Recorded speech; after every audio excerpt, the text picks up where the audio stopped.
আমাৰ ব্যস্ত জীৱনৰ মাজতো বাটৰুৱা এই কুকুৰবোৰে কোনো চৰ্ত নোহোৱাকৈ আমাক মৰম আৰু সংগ দিয়ে। ষ্ট্ৰীট ডগ বা আমাৰ থলুৱা কুকুৰবোৰ কেৱল ৰাস্তাত ঘূৰি ফুৰা প্ৰাণীয়েই নহয়, ইহঁত আমাৰ সমাজৰ এক অবিচ্ছেদ্য অংশ।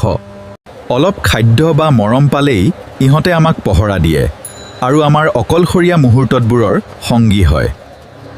ইহঁতৰ বিশ্বাসী চকুজুৰিয়ে আমাক ক'ব বিচাৰে যে ইহঁতকো জীয়াই থকাৰ বাবে অলপ সন্মান আৰু আশ্ৰয়ৰ প্ৰয়োজন। আমাৰ চহৰৰ প্ৰতিটো গলিৰ এই নিৰ্বাক প্ৰহৰীবোৰ আমাৰ এৰাব নোৱাৰা সংগী।